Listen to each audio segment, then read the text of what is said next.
선생님들 안녕하세요. 김기한 목사님이 지금 몸이 불편하시고 또 힘든 시간에 또 시간을 이렇게 할애해 주셨는데요. 목사님의 빈자리 또 교회가 힘들어하는 이 시간에 또 조금이나마 힘이 되는 또 말씀에 은혜가 있는 시간이 되기를 간절히 기도합니다. 먼저 하나님의 말씀 함께 좀 읽도록 하겠습니다. 시작. 충성되고 지혜 있는 종이 되어 주인에게 그 집 사람들을 맡아 때를 따라 양식을 나눠줄 자가 누구냐. 오늘은 충성되고 지혜 있는 종이 되어라는 주제를 가지고 함께 말씀의 은혜를 나누기를 원합니다. 먼저 저는 이 교회에 처음 오게 된 게 아까 장로님 말씀하신 것처럼 1996년, 97년 초에 처음 이 교회에 왔었고 그러니까 1년 청년 생활을 하다가 98년도에 신학대학원을 진학하게 되어서 3년 동안 교육전도사로 2000년까지 다니다가 그 사이에 바로 이 자리에서 결혼하고 저희 강은신이라고 하는 끝에 신자라고 하는 같은 미림이 들어가가지고 또 더 제가 되었고 또 그 사이에 이 교회 다니는 동안 우리 형우라고 하는 우리 큰아이를 또 얻었어요. 다운 증후군이라고 하는 장애를 가지고 태어났었고 그때 굉장히 목회를 가야 되나 말아야 되나 하나님은 가지 말라시는 것 같은데 하는 생각으로 방황하는 시기에 기도해 주시고 위로해 주시고 하면서 옆에서 붙들어 주신 힘 때문에 목회를 가기로 좀 결심을 했었고 2001년부터 보성 본북교회에 가서 7년 호남 삼육 중학교에서 우리 백준영 교장 선생님께서 그때 교감으로 계실 때 그때 5년 다시 진도로 가가지고 또 보전에서 7년 또 광주 삼육 초등학교 교목으로 1년 합회에서 지금 2년째 3년째 시간을 보내고 있습니다. 몸은 떠나 있지만 늘 한 번도 안 불러주셔서 못 왔을 뿐이지 저는 이 서중학교를 늘 잊지 않고 늘 또 교회의 모습 소식들 잘 들으면서 늘 용기도 얻고 감사하는 마음으로 시간을 보냈었습니다. 오늘 함께 충성되고 지혜 있는 종이 되어라고 하는 말씀인데 11시 반까지 장로님은 시간을 마치라고 하는데 19분 남아가지고 도저히 자신 없고 제가 좋은 설교가가 아니어서 30분이 넘을 수도 있습니다. 한 40분 전후에서 마치도록 할 텐데요. 이해를 부탁드리겠습니다. 오늘 이 본문의 말씀이 있는 곳은 마태복음 24장에서 있는 말씀이고 저는 마태복음 24장의 가장 핵심이 되는 말씀이 바로 이 마태복음 24장 45절의 말씀으로 이렇게 개인적으로 생각하고 있습니다. 마태복음 24장은 제자들의 이런 질문에 대한 예수님의 답변인데요. 제자들이 뭐라고 대화가 있었는가 한번 읽어보겠습니다. 시작.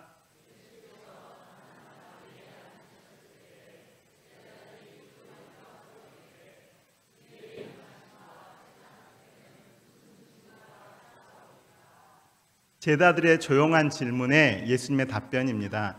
주의 임하심과 세상 끝에는 무슨 징조가 있겠습니까? 많이 코로나 시간을 지나가면서 더 많이 살펴봤을 것인데요. 마태복음 24장을 예수님의 재림의 징조장이라고 합니다. 오늘 우리가 지금 겪고 있는 이 뜨거운 날씨 그리고 코로나, 전쟁의 위협 이 모든 것들이 이 마태복음 24장을 통해서 보게 되면 예수님의 재림, 그분이 우리에게 오심의 시간이 매우 가깝다고 하는 것을 매우 분명하게 보여주고 있는 내용인데요. 근데 사실 마태복음 24장에서 강조하고자 하는 내용은 사실 구조적으로 좀 이해를 해보면 저는 이 세 가지로 그냥 간략하게 이해합니다. 예수님의 재림이 가까운데 어떻게 하라는 말인가? 예수님의 재림이 가깝다고 하면 구체적인 방법론이 제시돼야 되잖아요. 근데 그 첫 번째가 예수님이 3장의 3절에 말씀하셨는데 크게 저는 세 부분으로 살펴볼 때 4절에서 14절까지 예수님의 강조하는 핵심은 사람의 미혹받지 않도록 주의하라는 것입니다. 사실 재난이 많아질수록 마치 여러 가지 이유로 하나님의 뜻을 나타내는 다양한 해석들 혹은 다양한 증거들이 나오겠지만 예수님은 사람의 미혹받지 않도록 주의하라. 어떤 사람이요? 네, 첫 번째, 나는 그리스도라고 하는 사람들. 그리고 두 번째로는 선지자라고 하는 사람들. 다시 말해서 거짓 그리스도와 거짓 선지자들이 나타나서 많은 사람들을 미혹할 거다라고 하는 것을 말하고 있습니다. 미혹의 핵심이 뭘까요? 우리의 생명이신 구주 대신 다른 그리스도가 나타나가지고 뭐 하는 거예요? 생명을 잃어버리도록 하는 사단의 작전이겠죠. 수많은 그리스도들이 나타나서 진짜 그리스도가 뭔지 막 분별하지 못하도록 만들어 놓는 세상이 될 거예요. 마치 이것이 하나님의 뜻인 것처럼. 근데 거짓들이 많이 나타나고 있겠지만 그런 미혹에 주의하라. 두 번째로 거짓 선지자들이 나타나서 뭐 할 거라고요? 사람들을 미혹할 것이라고 말하고 있습니다. 그렇다면 그 거짓 선지자들의 활동을 통해서 이 땅에 나타나는 결과가 뭐라고 생각하세요? 불법이 성함으로 사랑이 식어지는 결과가 나타난다는 것입니다. 오늘날 이 세상이 왜 이렇게 불법이 성하고 사랑이 식어가는가의 원리는 거짓 선지자들을 통하여 나타나는 결과들입니다. 거짓 목사들이 될 수도 있고 거짓 성직자들도 될 수 있고 다양한 이유죠. 그럼 왜 사랑이 식어간다고 생각하세요? 불법과 사랑에는 깊은 관계가 있습니까? 왜냐하면 로마서 13장 11절에는 율법의 완성은 사랑이라고 그랬거든요. 결과적으로 법을 폐하고 법이 무너지면 무엇도 식어가는 거예요? 사랑이 식어가는 거예요. 반대로 하나님의 법이 바르게 세워지고 준수되어지면 무엇도 뜨거워져 가는 거예요? 하나님의 법이 바르게 준수되어지고 그 마음에 간직되어지는 곳에서는 하나님의 사랑의 완성된 결과들을 보게 될 것입니다. 오늘 우리 서중앙교회는 하나님의 법을 허는 곳입니까? 아니면 하나님의 법을 온전히 준수하기 위하여 지켜가는 성도들이 모여있는 곳입니까? 그러면 이 교회는 더욱 사랑으로 충만한 교회가 되겠습니까? 오늘 우리 교회는 이 광주 지역에는 어느 사람들, 어느 모임보다 하나님의 사랑으로 더 뜨거워가는 교회가 될 것이라는 믿음을 갖고 계십니까? 저는 확신합니다. 우리는 하나님의 법을 세워가는 것이고 그 사랑의 원칙을 배워가는 곳이기 때문에 그렇습니다. 그래서 오늘 우리 교회 안에서 우리는 희망을 가져야 된다고 생각되는데요. 왜냐하면 거짓 선지자들은 나타나서 이 땅에 불법, 하나님의 법을 지키지 못하고 하나님의 사랑의 정신으로 온전히 추구하지 못하도록 세상을 가리켜서 더 멸망과 패망으로 향하게, 사망의 길로 향하게 만들지만 오늘 우리가 가지고 있는 핵심은 그리스도를 알고 하나님의 법, 나를 사랑하는 자는 내 계명을 지키라는 말씀처럼 그리스도를 사랑하고 하늘의 법을 온전히 우리의 마음속에 간직함으로 인해서 하나님의 사랑으로 뜨거워지는 그러한 아름다운 교회가 될 때에 하나님께서는 더욱 영광 받으실 것을 믿습니다.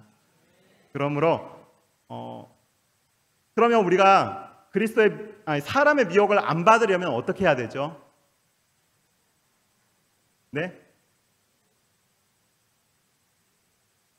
그래서 이렇게 두 번째 단락은 이렇게 나왔다.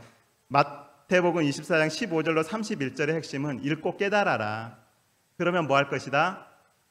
거짓 그리스도와 거짓 선지자들의 말하는 것들이 다 옳고 그름을 분별할 수 있다는 것입니다. 뭐 하라? 미혹되지 않으려면 읽고 깨달아라는 것입니다. 그러니까 우리가 예수님의 재림이 가깝다고 우리가 어떻게 준비할 것인가라고 하는 이런 생각 속에서 방황할 것이 아니라 하나님께서 오늘 나에게 주시는 말씀과 음성이 무엇인지를 읽고 깨달아야 합니다. 예수님이 그러므로 너희는 가서 모든 족속으로 제자를 삼아 아버지와 아들과 성령의 이름으로 침례를 주고 그 다음에 뭐라고 그랬어요? 내가 너희에게 분부한 모든 것을 가르쳐 지키게 하라고 그랬어요. 그러면 예수님이 우리에게 가르쳐준 모든 것이 뭐예요? 분명히 모든 걸 가르쳐 지키게 하라고 했는데 그 모든 게 뭐죠?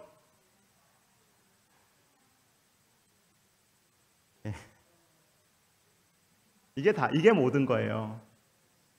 성경 전체입니다. 그래서 처음에는 성경 전체를 빨리 읽으면서 전체의 내용을 개념을 파악을 하고 그 다음에는 그 세세한 하나하나의 말씀들을 깊이 묵상하시면서 하나님의 뜻을 깊이 있게 알아가면 이것을 침례받고 혹은 예수님을 믿고 그 다음에 믿음 안에 성장해가는 모든 사람들에게 우리가 해야 될 일은 뭐냐면 성경을 전체를 볼 수 있고 읽어갈 수 있도록 뭐 하면 돼요? 네, 그렇게 하는 것이 제자 훈련입니다. 그래서 어쨌든 성경은 분명하게 말하고 있습니다. 읽고 깨달아라. 그래야 그리스도를 알고 하나님의 법과 그 법의 정신을 알고 그리고 우리가 그런 미혹됨에서 넘어지지 않도록 우리를 붙들어 줄 것이라고 말하고 있습니다. 근데 우리는 이 성경 말고도 예수의 증거라고 하는 예언의 신의 말씀을 가지고 있어요. 예언의 신 말씀의 그 10권에 관계된 책들을 이 성경과 같이 연결해서 그 전체를 살펴보면 이 성경이 얼마나 더 풍성하고 아름다운 책인가를 더 깊이 알게 될 것입니다. 그래서 읽고 깨달아라 라고 하는 이 말씀, 특별히 재림과 관련해서는 다니엘서 선지자 다니엘의 글, 그리고 오늘 이 시대에는 요한계시록과 히브리서, 마태복음을 포함한 또 풍성한 말씀들이 있으므로 이 말씀을 읽고 깨달을 때, 그 말씀을 읽고 깨달을 때 핵심은 뭐냐면 그리스도를 아는 것이고 그리고 하나님의 법의 참다운 정신을 우리가 알아가는 것입니다. 그리고 세 번째 32절에서 51절까지의 내용은 뭐냐면 그러므로 충성되고 지혜 있는 종이 되라는 것입니다. 읽고 깨달아서 충성되고 지혜 있는 종이 되라라고 하는 내용인데요. 조금 더 그 부분을 한 번 더 살펴보도록 하겠습니다. 44절로 46절까지는 말씀인데 읽겠습니다. 시작.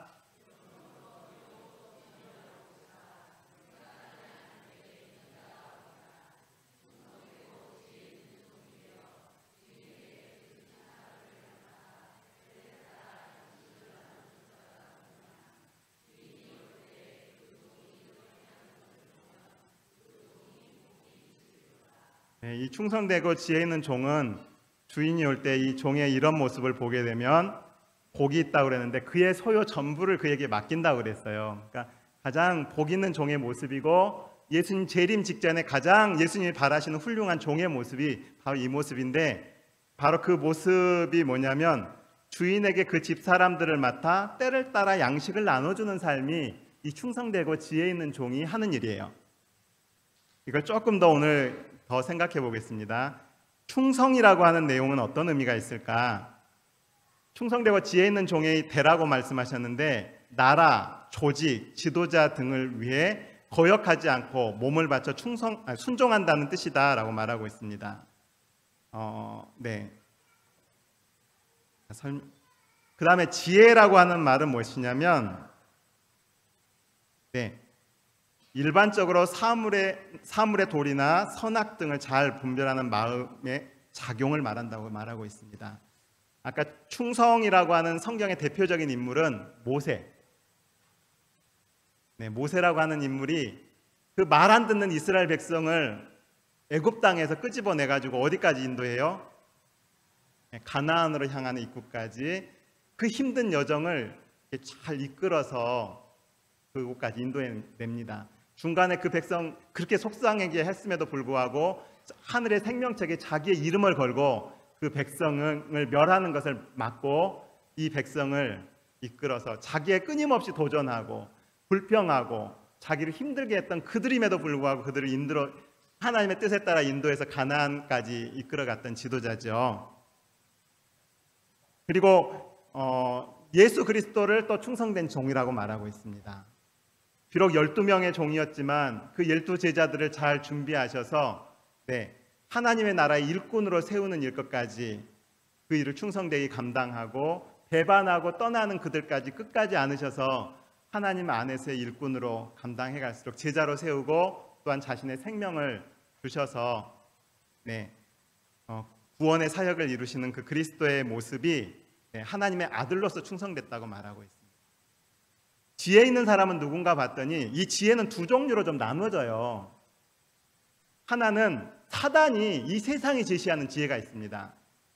하와를 처음 속일 때 어떻게 속인지 아세요? 이거 먹으면 예, 지혜롭게 되어 선악을 분별할 줄 알 거라고 그랬잖아요. 이 지혜는 망하는 지혜입니다. 이런 지혜를 가지면 안 돼요. 그리고 애굽에서 왕도 그 소리를 합니다. 우리가 지혜롭게 해서 이 백성이 떠나지 못하도록 이 사람들을 붙들어 놓는 일에 지혜를 발휘하자고 그래요. 이런 지혜는 다 망하는 지혜입니다. 바울도 아주 이스라엘 백성 끝까지 붙잡고 있고 괴롭히려다가 결국은 그가 망하는 모습을 우리가 살펴보는데, 그래서 야고보서에서도 두 종류가 지혜가 있다고 그래요. 하나의 지혜는 세상 지혜로서 험담과 갈등, 불평과 고통, 이런 갈등을 만들어내는 지혜로 이런 지혜들을 멀리하고, 그 다음에 어떤 지혜를 갖도록 말하고 있냐면 위로부터 오는 지혜를 말하고 있어요. 근데 이 위로부터 오는 지혜를 가지고 있는 대표적인 인물이 요셉과 다니엘입니다. 그리고 출애굽 여정에 있어서 이 성소를 지어갈 때에 이 성소를 짓는 사람들에게 다 그 지혜가 충만했다고 말하고 있는데요. 왜냐하면 그들의 하나같이 공통점이 있어요. 그것을 이 세 번째 질문, 어떻게 충성되고 지혜로운 종이 될 수 있을까라고 하는 이 질문에서 좀 살펴보고 싶은데요. 같이 한번 읽어보겠습니다. 시작.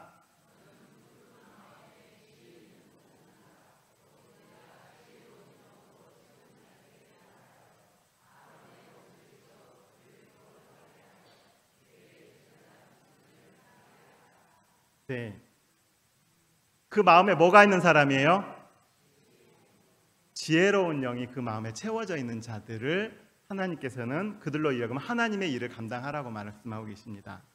충성에 대한 이야기도 이렇게 있는데요. 읽어보겠습니다. 시작.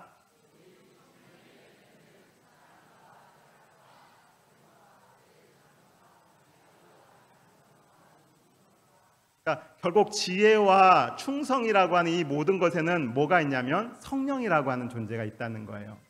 충성도 그냥 충성이 아니라 성령의 열매로서의 충성이 있고요. 지혜도 그냥 지혜가 아니라 위로부터, 내 안에 있는 지혜가 아니라 위로부터 우리에게 임하는 그 지혜를 가지라고 말하고 있습니다. 그러므로 오늘 우리가 이 충성과 지혜의 공통점은 뭐냐면 성령의 충만함, 성령으로 거듭남을 날마다 경험하는 사람들이 가지고 있는 하늘의 축복이라는 사실을 기억하시게 될 간절히 바랍니다. 결국 저는 충성과 지혜 있는 종이 되라는 말은 성령 충만한 사람이 되라, 그렇게 이해하고 있습니다. 오늘 이 서중앙교회 성도들도 이 성령 충만한 하나님의 성령으로부터 인도되어지는 충성과 지혜의 열매들을 갖게 되기를 간절히 기도합니다. 그렇다면 이렇게 충성되고 지혜 있는 종이, 성령 충만한 종이 되어서 어떻게 하라는 거예요?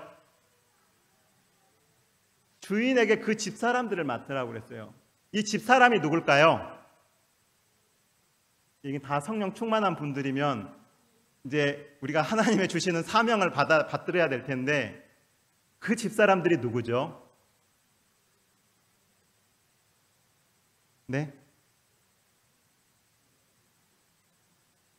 그 집사람들을 맡으라고 그랬잖아요. 그 집사람들이 누구예요?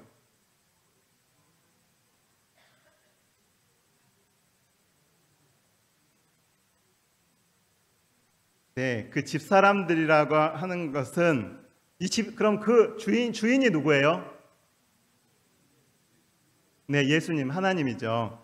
그렇다면 그냥 너무 쉽잖아요. 하나님의 집사람들이라면 하나님의 자녀들일 것이고, 영접하는 자, 곧 그 이름을 믿는 자들에게는 하나님의 자녀가 되는 권세를 주셨으니, 그랬으니 예수님을 믿는 사람들일 텐데, 특별히 우리 서중앙교회 우리 하나님의 집사람들은 누구예요? 여기에 있는 모든 분들이 하나님의 집사람들 아닌가요? 야, 근데 아닌 것처럼 저를 쳐다보. 우리 모두는 뭐라고요? 하나님의 가족들입니다. 네.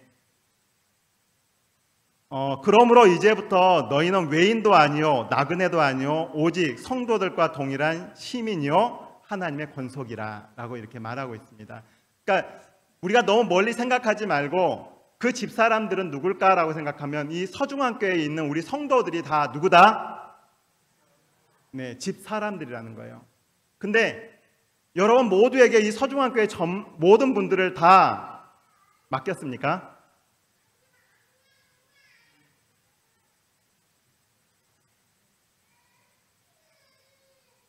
말씀이 네, 그러면 제가 조금 더 질문을 좀 줄여서요. 나는 주의 집 사람들을 맡고 있습니까? 나에게 있어서의 그 주의 집 사람들은 누구예요? 네? 이장로님? 가족이죠. 가족 외에는 또 없어요? 네? 네, 아니 우리 장로님 방금 이야기하셨는데 또 하나는 뭐냐면 그러니까 우리 서중앙 교회 안에 있는 사람들 중에 나에게 맡겨져 있는 그 집 사람들은 없는가라는 이야기예요. 근데 죄송합니다.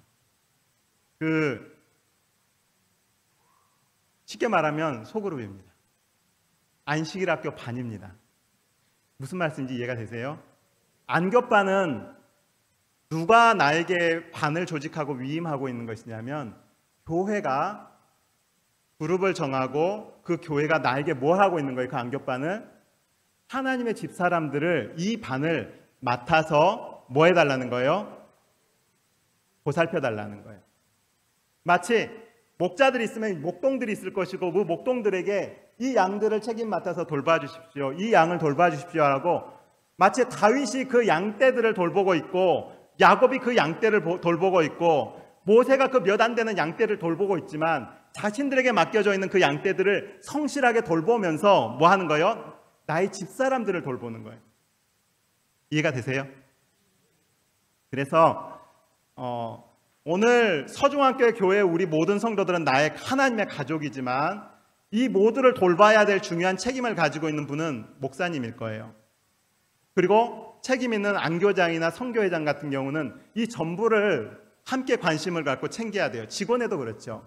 그러나 이 교회의 머리는 그리스도시고 몸은 교회라고 했기 때문에 이 교회를 통해서 나에게 위임되어지고 부탁되어져 있는 반이 있는데 그 반은 뭐냐면 소그룹이에요. 안교 소그룹이며 혹은 구역반을 중심으로 한 소그룹입니다.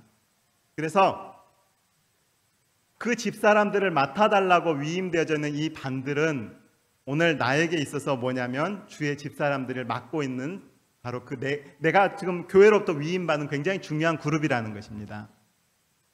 얼마나 중요한 그룹이냐면요. 이 10명을 전후로 한 이 그룹은 예수님과 제자들의 그룹만큼 그런 중요성을 갖고 있다는 겁니다.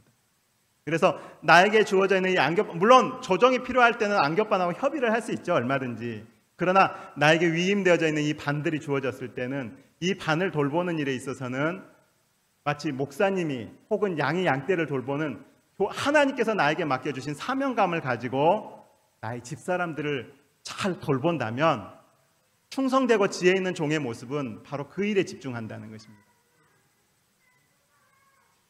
그러면 조금 더 생각을 해보겠습니다.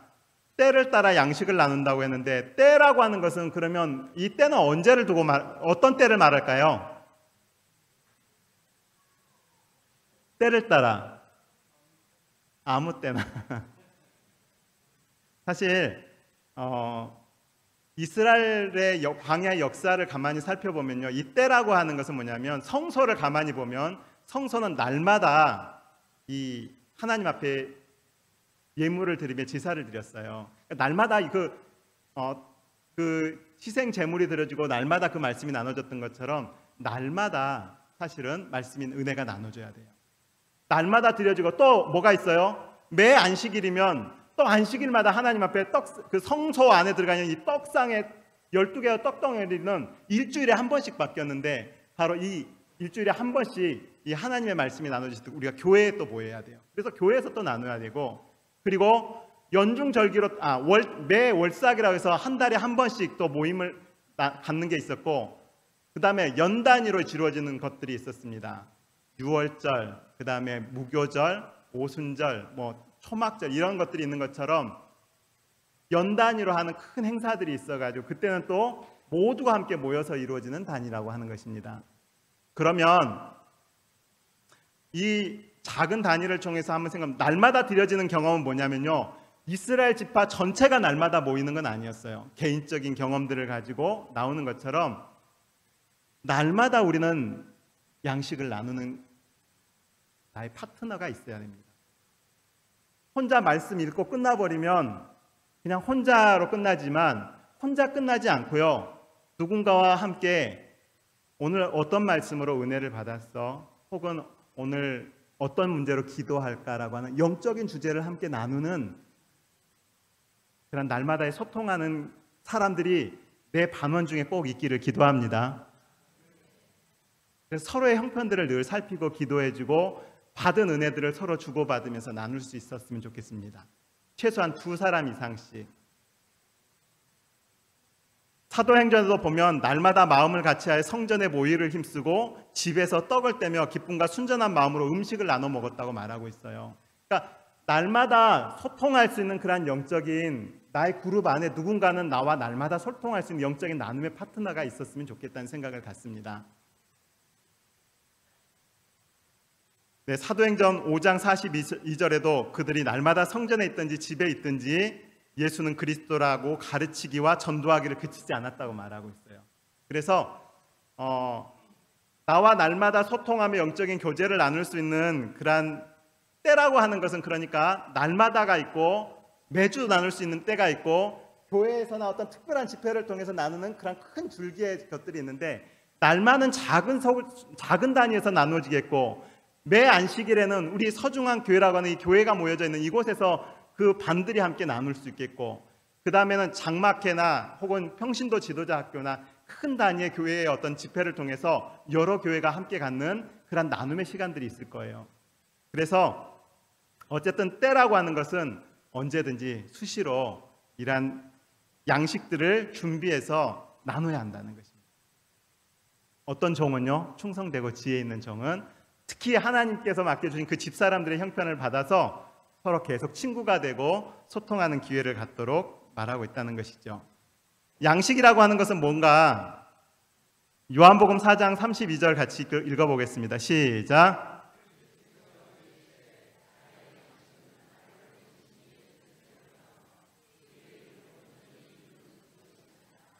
네, 예수님은 하나님의 뜻을 이뤄가는 과정 속에서 영혼의 구원함, 슬픔과 절망 속에 있는 사마리아 여인의 아픔과 고통 속에서 말씀으로 희망을 찾고 다시 돌아오는 그 행복을 찾아가는 모습 속에서 예수님은 기쁨을 느꼈어요. 오늘 우리의 소그룹, 내가 만나는 과정 속에서도 이러한 기쁨이 충만하게 되길 간절히 바랍니다. 다시 한번 요한복음 6장의 말씀 읽겠습니다. 시작.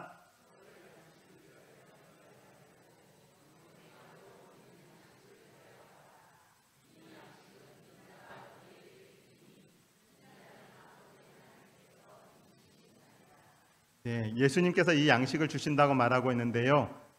다시 또 6장 55절입니다. 시작.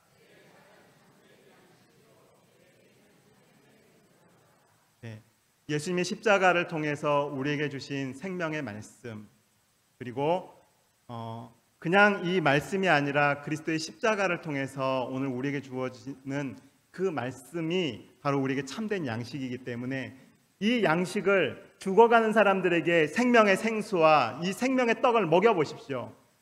에스겔서에 보면 죽어가는 뼈도 하나님의 말씀이 전해질 때 살아났다고 말하고 있는데요. 이 말씀 속에서 많은 사람들이 새 생명을 가지고 새롭게 일어나고 희망을 찾게 되는 것들을 우리가 발견하게 될 것입니다. 이 양식을 날마다 찾아서 이 양식을 뭐하는 경험들을 갖도록 하자는 거예요? 때를 따라 이 양식을 나누어주는 사람들. 이 사람은 이 말이 필요한데 엉뚱한 말 던져가지고 이렇게 하는 것이 아니라 그 사람의 먼저 질문을 통해서 그 사람의 필요가 뭔지를 알고 그리고 그 문제를 위해 기도해주고 혹은 그것을 앞에서 도와주는 모습들을 갖게 된다면 네, 그것이 바로 그 사람들이 이 양식 안에서 새롭게 희망을 얻어가는 그 길이 무엇인지를 알게 될 거라 생각합니다. 그럼 이 양식을 어떻게 나눌 것인가?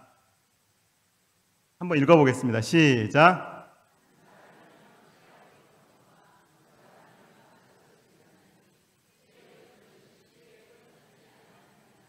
저는 이 말이 굉장히 중요하다고 생각하는데요. 한 사람이면 뭐 한다고요?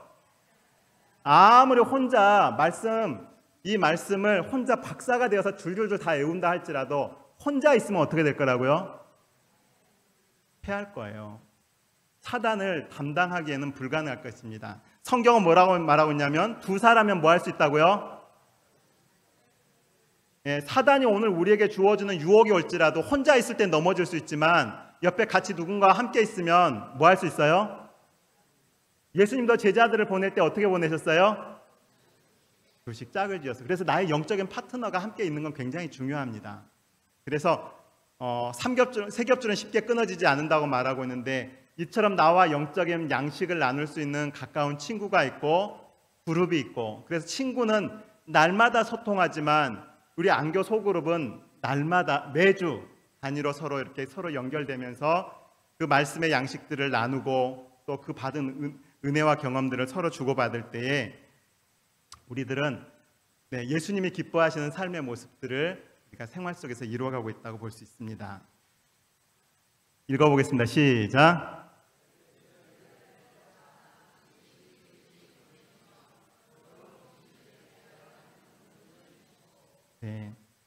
70명에게도 둘씩 보내시니까 12명일 때도 70명일 때도 원리는 똑같습니다. 결국 그러한 서로의 경험들을 가지고 나누는 양식들을 또한 누군가에게 나누는 그러한 실질적인 경험을 통해서 살아갈 때에 그 은혜가 있다고 말씀하고 계시는데요. 충성되고 지혜 있는 종이 되려면 이라고 하는 것인데 먼저 저는 이것이 감사합니다. 읽어보겠습니다. 시작.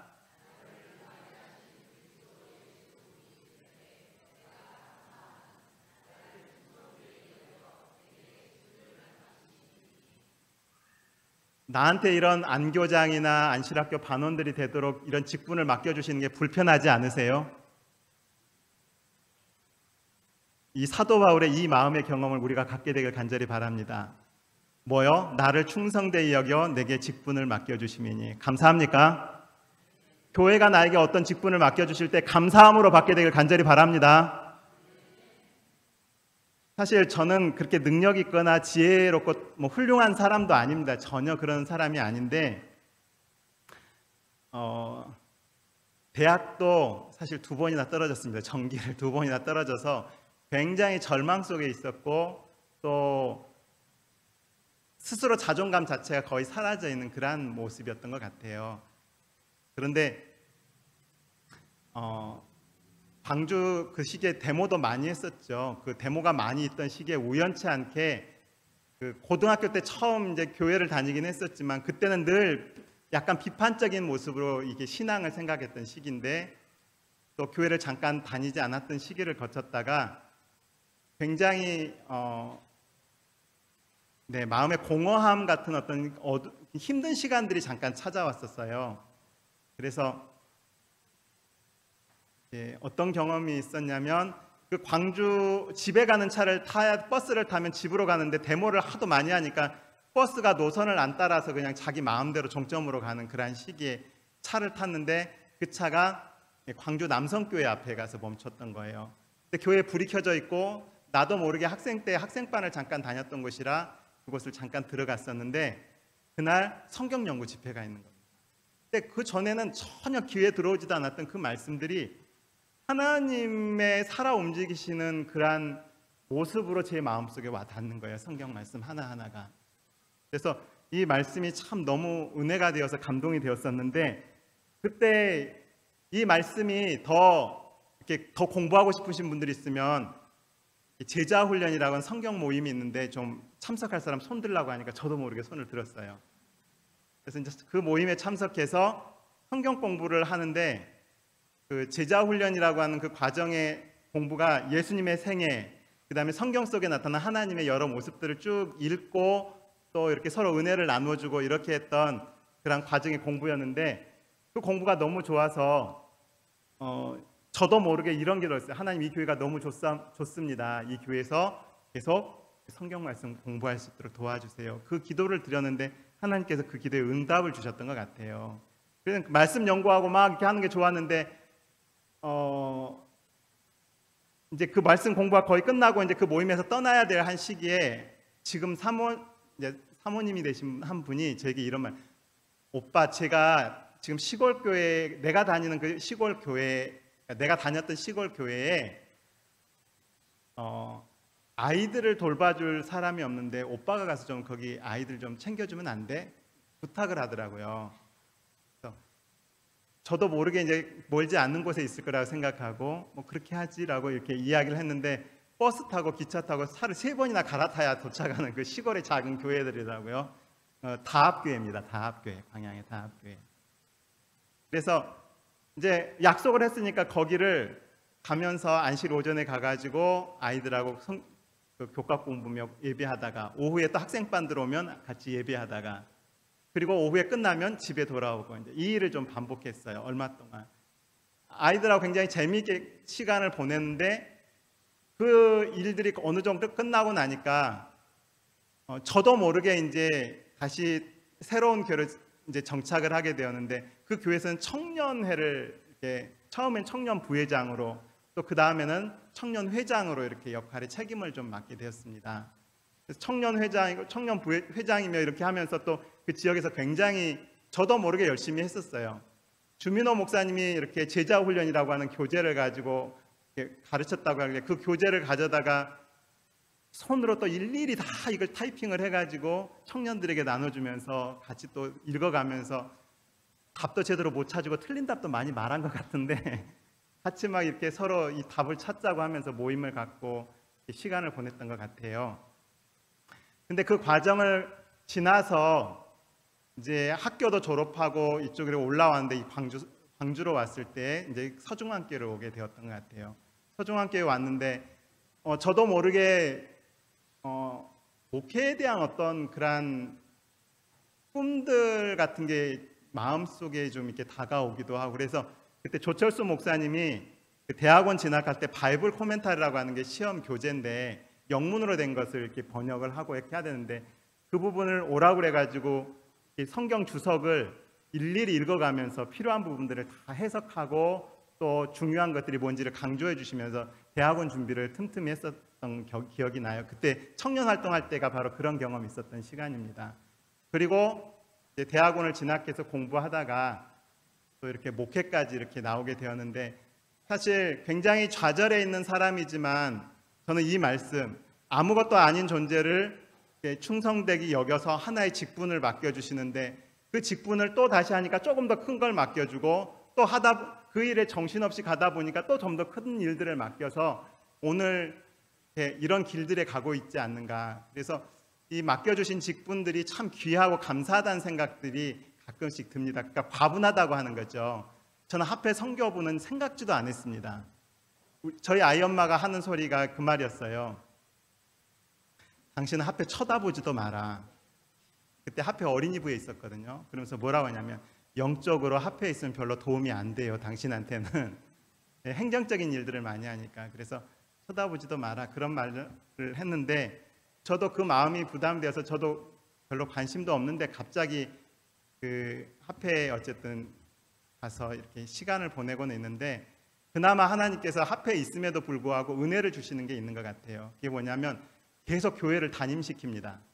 첫 해에는 신태인교회를 담임하게 하고 작년에는 무한읍교회를 담임하고 올해는 담임을 안 한다고 빼주더니 6월 달부터는 진도읍교회를 또 담임하라고 이렇게 해가지고 많은 교회를 돌아보지는 못하지만 그래도 그 교회들이 필요로 할 때 조금씩이나마 가서 돌아보는 경험들을 하게 되는 것 같습니다. 네.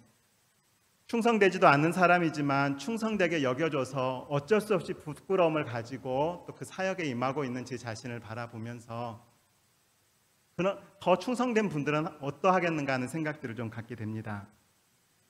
말씀을 조금 더 읽겠습니다. 시작.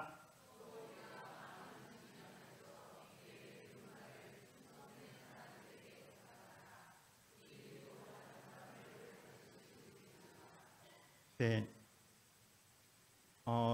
저는 이곳에 있는 모든 분들이 충성된 분이라고 여기고 부탁드립니다. 김규황 목사님이 지금 잠깐 부재 중에 계시지만 오늘 이곳에 있는 모든 분들이 목사님의 사역을 더 훌륭하게 감당해 주시기를 부탁드립니다. 각 반장들은 반장으로서, 소그룹 리더들은 리더로서, 또 그 반원들은 반원들로서 이 주님께서 맡겨주신 이 사역들을 잘 감당해 주시기를 부탁드립니다. 그러면 김규환 목사님도 또 빨리 나으실 거라 생각이 되고요. 그리고 하나님께서도 더 기쁘시고, 무엇보다도 우리 성도들은 지금 나의 사역보다 더 큰 사역들을 또 하나님께 맡게 되어서 나에게 또 이런 직분을 맡겨주신 하나님께 더 감사하며 하나님께 나아갈 수 있지 않을까요? 저는 이 교회가 충성되고 지혜로운 우리 주님의 종으로 가득하게 되기를 간절히 기도합니다. 마지막으로 이 말씀 더 읽겠습니다. 시작.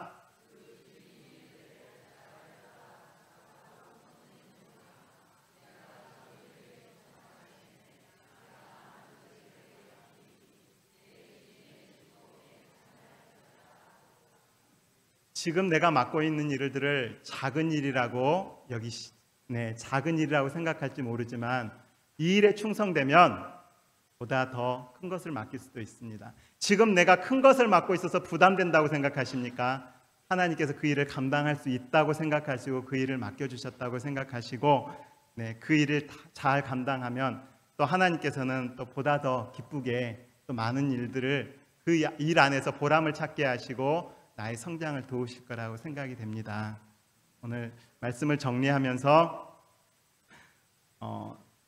내가 적은 일에 충성하였으면 내가 많은 것으로 맡기리라고 말하고 있는데요. 오늘 이곳에 있는 우리 모든 성도들이 충성되고 지혜 있는 종이 되어 하나님의 집 사람들을 맡아 때를 따라 양식을 나눠주며 주님의 사역을 잘 감당하실 수 있는 우리 성도들이 되길 바라면서 오늘 말씀 마치겠습니다.